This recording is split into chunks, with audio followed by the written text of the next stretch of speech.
በመካከለኛው ምስራቅ ሰማይ ስር ለሳምንታት ሲያንዣብብ የነበረውና የመጨረሻው ዓለም አቀፍ ጦርነት ሊሆን ይችላል ተብሎ የተፈራው የጥፋት ደመና ፕሬዝዳንት ዶናልድ ትራምፕ አንድ ሙሉ ስልጣኔ ዛሬ ምሽት ይጠፋል ሲሉ ከዛቱ ከጥቂት ሰዓታት በኋላ ባልተጠበቀ ሁኔታ ወደ ጊዜያዊ የተኩስ አቁም ተቀይሯል። ይህ ለ2 ሳምንታት ብቻ የሚቆይ ጊዜያዊ ስምምነት በአሜሪካ በእስራኤልና በኢራን መካከል የሚካሄደውን ቀጥተኛ ጦርነት ለጊዜው ቢያስቆመውም የዓለም የኢኮኖሚ የደም ስር በሆነችው የሆርሙዝ ወሽመጥ ላይ የተጋረጠውን ስጋት ግን ሙሉ በሙሉ አልቀረፈውም። ይልቁንም ወሽመጡ አሁን የፖለቲካ ድርድርና የኢኮኖሚ ጫና ማሳደሪያ ዋነኛ መሳሪያ ሆኖ ብቅ ብሏል። በፓኪስታን ጠቅላይ ሚኒስትር ሸህባዝ ሻሪፍ አሸማጋይነት የተደረሰው ይህ ስምምነት በአንድ በኩል ከአስከፊ ጥፋት የመዳን ተስፋን ቢያሳይም፣ በሌላ በኩል ደግሞ ቀጣዮቹ 14 ቀናት የቀጠናውን ብቻ ሳይሆን የዓለምን ዕጣ ፈንታ የሚወስኑ እጅግ ወሳኝና አስቸጋሪ ጊዜያት እንደሚሆኑ ፍንጭ ሰጥቷል። የዚህ ስምምነት ማዕከል የሆነው የሆርሙዝ ወሽመጥ ጉዳይ ለዓመታት ሲነገር የኖረ የጂኦፖለቲካ ስጋት ቢሆንም አሁን ግን ኢራን ወሽመጡን ዳግም ለመክፈት ያቀረበቻቸው ቅድመ ሁኔታዎች ጉዳዩን ሌላ መልክ አስይዘውታል። ቴህራን ለ2 ሳምንታት መርከቦች እንዲያልፉ ፈቃድ የሰጠችው በራሷ ወታደራዊ ቁጥጥር ስር ሆኖ እንዲተዳደርና በእያንዳንዱ የሚያልፈው መርከብ ላይ እስከ $2 ሚሊዮን የሚደርስ የመልሶ ግንባታ ክፍያ እንዲከፈል በመጠየቅ ነው።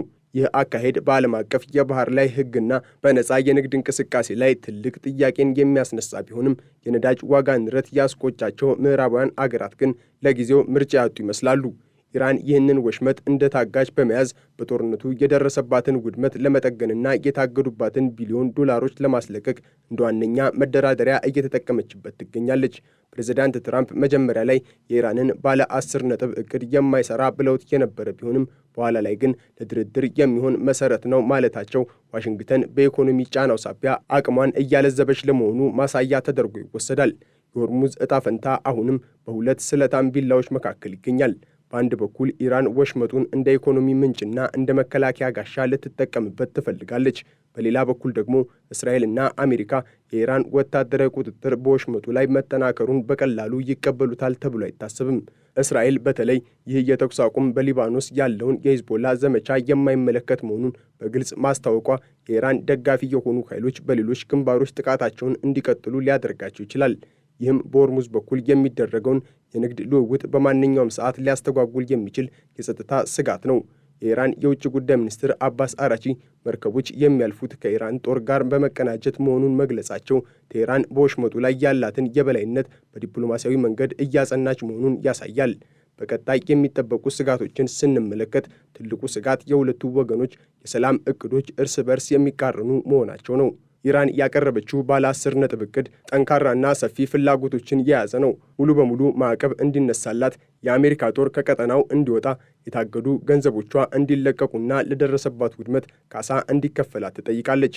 ይህ ጥያቄ በአሜሪካ ፖለቲከኞች ዘንድ እንደ ሽንፈት ተደርጎ ሊወሰድ የሚችል ሲሆን በተለይም ሪፐብሊካኖች ለኢራን እንዲህ አይነት ስምምነት መስጠት ለሽብርተኝነት እጅ መስጠት ነው የሚል ከፍተኛ ትችት ሊያቀርቡ ይችላሉ። በሌላ በኩል ደግሞ ትራምፕ የኢራንን የኒውክሌር መርሃ ግብር ሙሉ በሙሉ ማክሰም፣ የዓለም አቀፍ የአቶሚክ ኤነርጂ ኤጀንሲ ያልተገደበ ፍተሻ እንዲያደርግና የሚሳኤል አቅሟን መገደብ እንደ ዋነኛ የድል ማሳያ ይፈልጋሉ። እነዚህ ሁለት ጽንፍ የረገጡ ፍላጎቶች በ14 ቀናት ውስጥ ይስማማሉ ተብሎ ማመን እጅግ አስቸጋሪ ነው።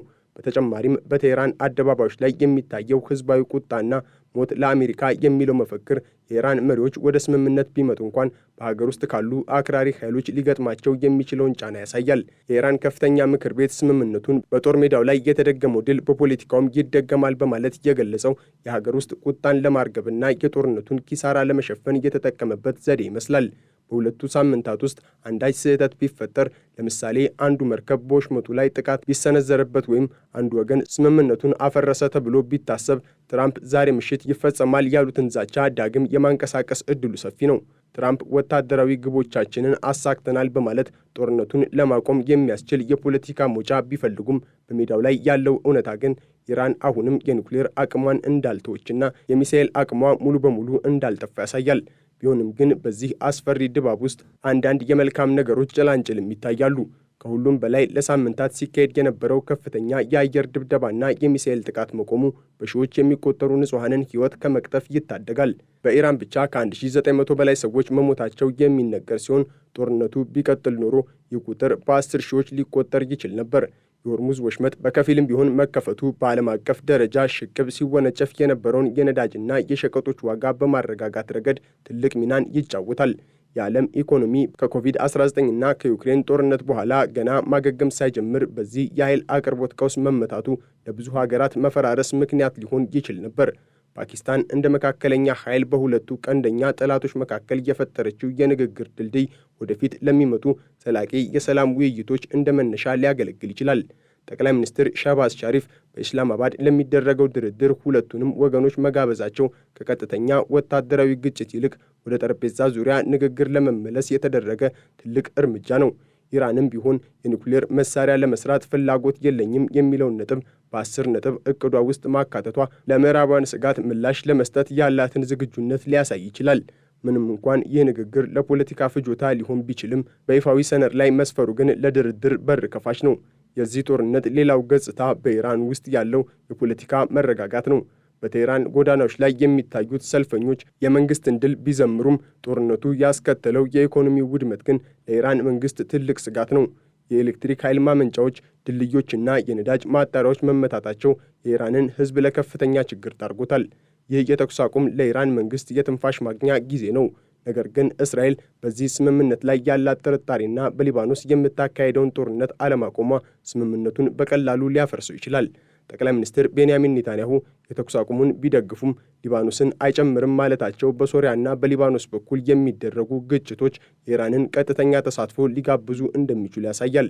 የእስራኤል የደህንነት ባለሥልጣናት ኢራን የኒውክሌር አቅሟን በ2 ሳምንት ውስጥ በድብቅ ልታሳድግ ትችላለች የሚል ስጋት አላቸው።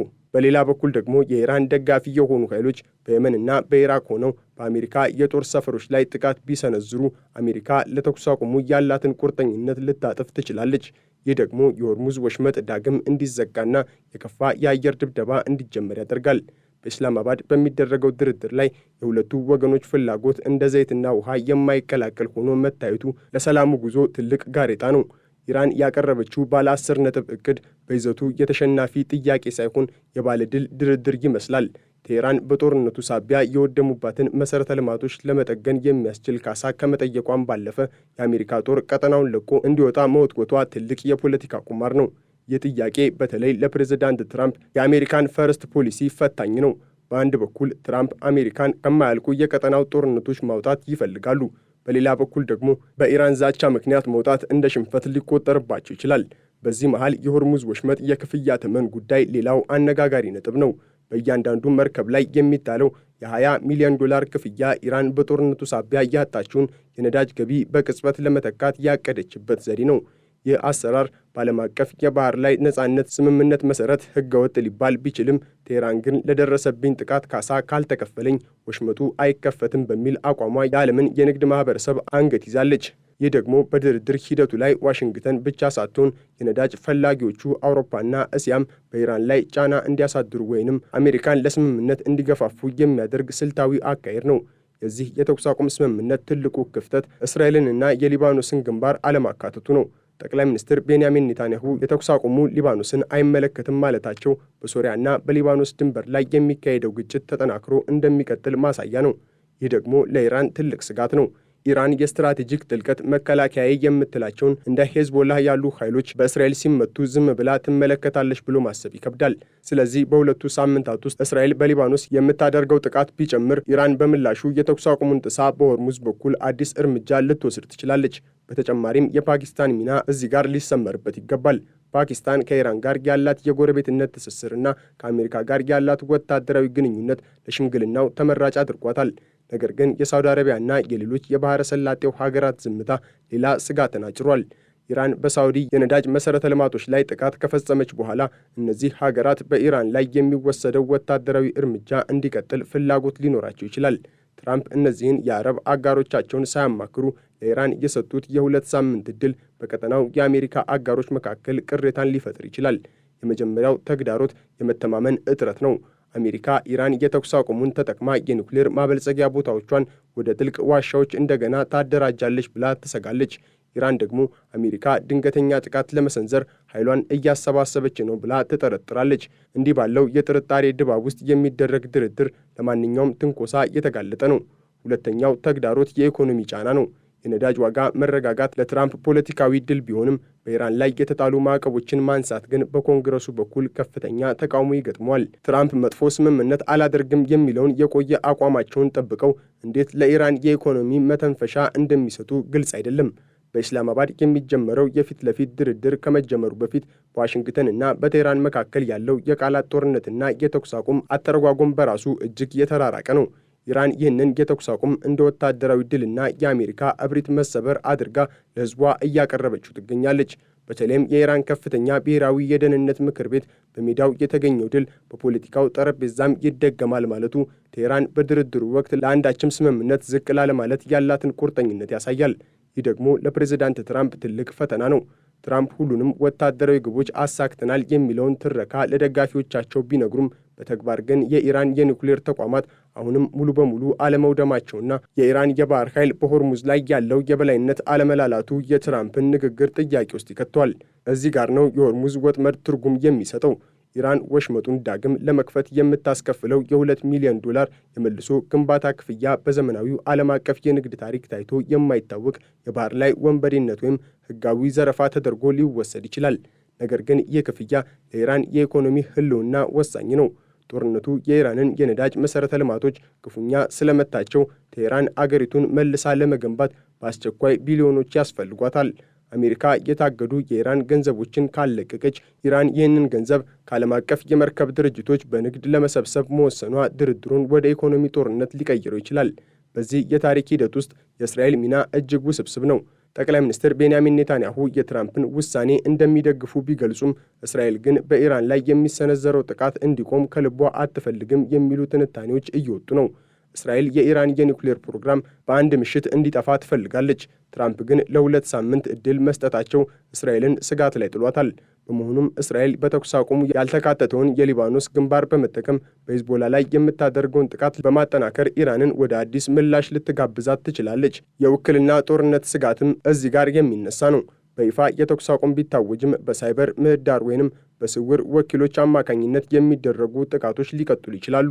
ኢራን በ2 ሳምንታት ውስጥ ሚሳይሎቿን ወደ ስልታዊ ቦታዎች እንደገና ለማሰማራትና የኒውክሌር ማበልጸጊያዎቿን ይበልጥ ወደ ውስጥ ለመቅበር ልትጠቀምበት ትችላለች። ይህ ደግሞ በሳተላይት ምስሎች ታግዞ ለአሜሪካና ለእስራኤል የደህንነት ተቋማት ሲደርስ የተኩስ አቁሙ በ14ኛው ቀን ሳይሆን በ3ኛው ቀን እንዲፈርስ ምክንያት ሊሆን ይችላል። በዚህ የ2 ሳምንት ጊዜ ውስጥ መርከቦች በሆርሙዝ ወሽመጥ ማለፍ ይጀምራሉ። ኢራን ክፍያውን የምትሰበስብበትና አሜሪካ ደግሞ የአየር ጥቃቷን የምታቆምበት ሂደት በተግባር ይፈተናል። አንዳችም ጥይት ካልተተኮሰ የኢስላማባዱ ድርድር የተስፋ ብርሃን ይኖሯል። የኢራን ባለ 10 ነጥብ እቅድና የአሜሪካ ባለ 10 ነጥብ ፍላጎት ፊት ለፊት የሚጋጩበት ወቅት ነው። ኢራን ማዕቀብ እንዲነሳላት ስትወተውት፣ አሜሪካ ደግሞ የኒውክሌር ፍተሻ እንዲፈቀድላት ትጠይቃለች። እዚህ ጋር ስምምነት ካልተደረሰ ውጥረቱ ዳግም ያገረሻል። ድርድሩ ፍሬ ካላፈራ ትራምፕ ዛሬ ምሽት አንድ ስልጣኔ ይጠፋል ያሉትን ዛቻ ተግባራዊ ለማድረግ ወደ ጦር መርከቦቻቸው ትዕዛዝ የሚልኩበት፣ ኢራን ደግሞ ወሽመጡን በፈንጂ የምትዘጋበት አደገኛ ሰዓት ይሆናል። የጦርነትና የተኩስ አቁም ሂደት የሚያሳየን አንድ ትልቅ እውነት አለ።